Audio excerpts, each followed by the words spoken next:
آج سے اگر 1-2 مہینے پہلے کوئی یہ بات کرتا جو ابھی میں کرنے جا رہا ہوں تو میں اس کو بالکل بھی سیریس نہ لیتا۔ یہ نہایت اہم ویڈیو، اس کو اینڈ تک دیکھیں اور شیئر کریں۔ مسلمان ملکوں کا اتحاد اب بہت زیادہ قریب آ رہا ہے۔ یہ صہیونی ملک کا آنے والا وزیر اعظم ہے۔ یہ کیا کہتا ہے سناتا ہوں، پہلے نیتن یاہو کی بات سن لیں۔ یہ کہہ رہا ہے کہ سلطنت داؤد بننے جا رہی ہے اور دجال آ رہا ہے، مطلب یہ تو مسیح کہتے ہیں، ہم اسے دجال بولتے ہیں۔ یہ اب کوئی کتابی باتیں نہیں رہی۔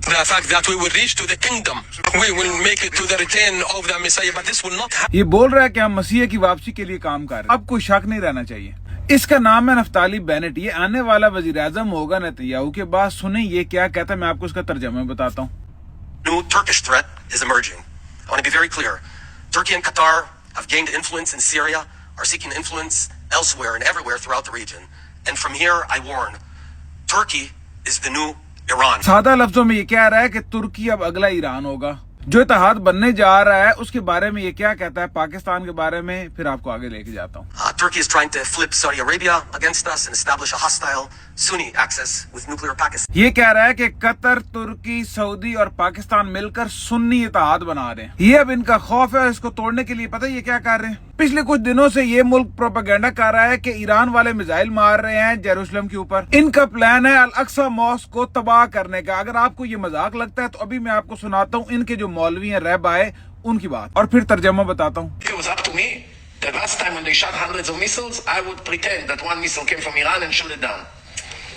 You know, then all the Arabs will go against Iran, and will be the end of the problems.